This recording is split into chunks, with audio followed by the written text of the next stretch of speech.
सबसे पहले तो मैं आप सबको आज 26 जनवरी के दिन गणतंत्र दिवस की शुभकामनाएं देता हूं। लेकिन साथ ही साथ इस गणतंत्र दिवस पर जो चिंता समस्त देशवासियों को सता रही है उसके बारे में जरूर मैं आपको बताना चाहूंगा। 26 नवंबर 1948 को डॉक्टर बाबा साहेब अंबेडकर जी ने संविधान सभा के सामने जब भाषण दिया तो उन्होंने दो चिंताएं जाहिर की थी। वो दो चिंताएं क्या थी? उनमें एक चिंता तो ये थी, उन्होंने संविधान सभा के सामने उन्होंने कहा था जिस दिन भारत के लोग धर्म को देश से ऊपर मान लेंगे उस दिन भारत की आजादी खतरे में पड़ जाएगी। और दूसरी चिंता उन्होंने यह जाहिर की थी कि जिस दिन भारत के लोग किसी नेता के प्रति इतने अंधभक्त हो जाएंगे कि उस दिन देश से ऊपर उन्हें वो नेता लगने लगे, उस दिन देश के लोग अपनी आजादी खो देंगे। तो डॉक्टर बाबा साहेब अंबेडकर जी की वो दोनों चिंताएं आज सच साबित हुई। जब मैं सुबह घर से निकला मैंने कहा आज गणतंत्र दिवस है, बाबा साहेब की प्रतिमा का अनावरण है सीमापुरी में। एक अच्छा अवसर है कि आज ही के दिन डॉक्टर बाबा साहेब अंबेडकर जी का बनाया हुआ संविधान, जिसने तमाम जाति धर्म के लोगों को सबको संविधान की नजर से समान कर दिया, इतना अच्छा अवसर है आज उनकी मूर्ति का अनावरण है। लेकिन मुझे आपके साथ ये शेयर करते हुए थोड़ा दुख भी हो रहा है कि घर से लेकर यहां तक आने के बीच पहले हर साल जब हम निकलते थे गणतंत्र दिवस मनाने के लिए तो देश में चारों तरफ तिरंगा नजर आता था। आज देश के अंदर तिरंगा नजर नहीं आ रहा है। ऐसा लगता है जैसे देश के तिरंगे को सरकार के अंदर बैठे हुए लोगों ने ही साइड में कर दिया और एक सैफ्रॉन कलर का झंडा चारों तरफ नजर आ रहा है। मैं पूछना चाहता हूं देश के लोगों से, क्या देश के झंडे से बड़ा कोई झंडा हो सकता है? क्या देश की आजादी से बढ़कर कोई दूसरी चीज हो सकती है? अपने महापुरुषों ने, हमारे देश के स्वतंत्रता सेनानियों ने जब देश की आजादी की लड़ाई को लड़ा तो उन्होंने कभी यह नहीं सोचा था कि एक दिन ऐसा आएगा कि हमारा देश आजाद तो होगा लेकिन देश के चंद अमीर लोग इतने अमीर हो जाएंगे कि देश का 90% पैसा चंद अमीरों के घर में चला जाएगा। देश की 90% भूमि 10% लोगों के कब्जे में चली जाएगी।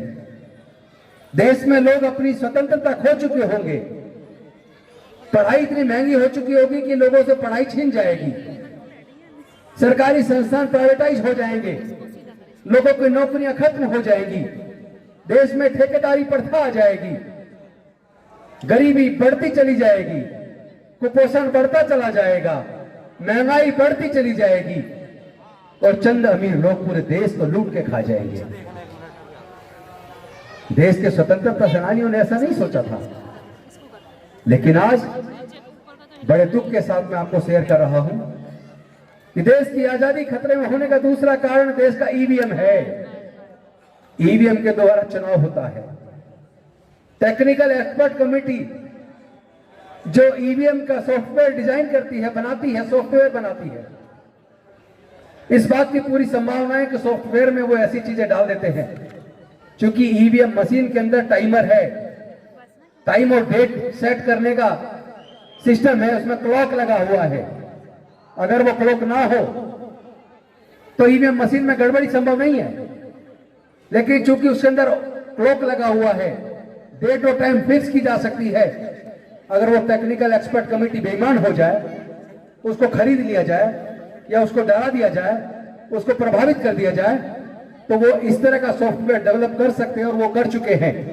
जिस तरह की सूचनाएं एक्सपर्ट लोगों ने हमें बताई हैं कि रात को कितने बजे के बाद वोट किस पार्टी को ज्यादा स्वेप्ट हो जाएंगी, अगर ये सॉफ्टवेयर में डाल दिया तो कोई चोरी को पकड़ नहीं सकता। क्योंकि जब वो मॉक पोल होता है, मॉक पोल में जितना वोट जिसको डालेंगे वही दिखाई देगा, क्योंकि वो टाइमर सेट है। जब चुनाव शुरू होगा उसके बाद कितने बजे से कितने बजे के बीच आपका वोट स्वैप होगा। अगर ये टाइमर के साथ फिक्स कर दिया तो जब तक वो टाइम नहीं होता उससे पहले सब कुछ ठीक रहेगा। इसलिए इस चोरी को पकड़ना और मुश्किल हो गया है, इसीलिए देश का प्रजातंत्र खतरे में है। इसीलिए है पिछली बार उन्होंने कहा अब की बार 300 पार, और अब वही लोग कह रहे हैं इस बार 400 पार। इतना कॉन्फिडेंस उनमें आता कहां से है?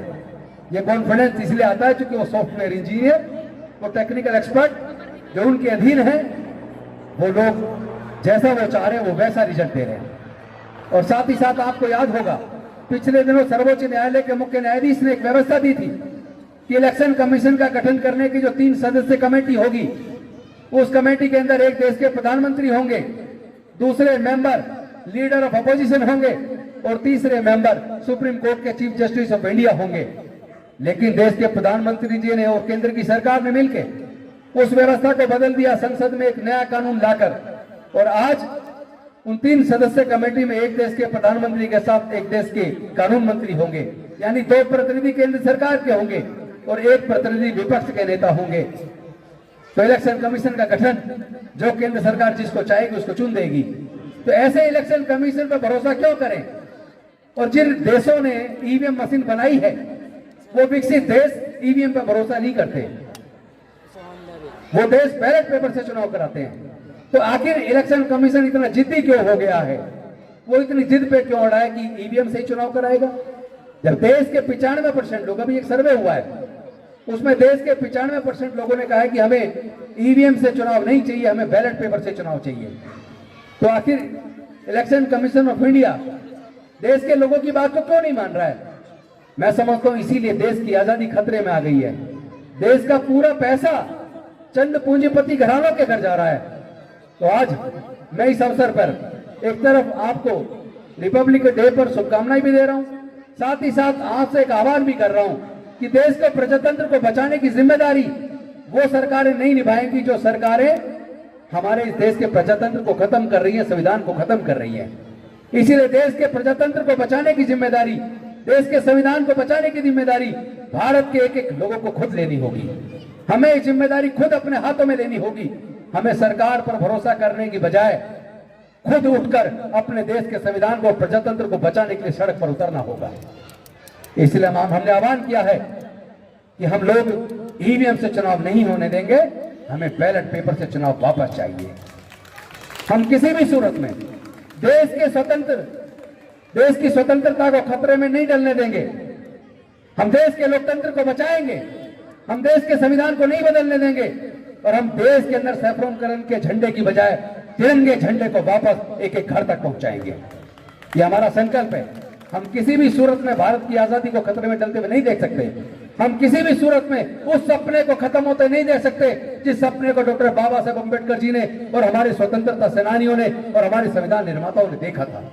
इसलिए हम सब, हमारी और आपकी सबकी जिम्मेदारी है कि हम सब लोग मिलकर देश की आजादी को भी बचाएं, देश की स्वतंत्रता को भी बचाएं, देश के संविधान को भी बचाएं और लोगों के मौलिक अधिकारों को भी बचाएं।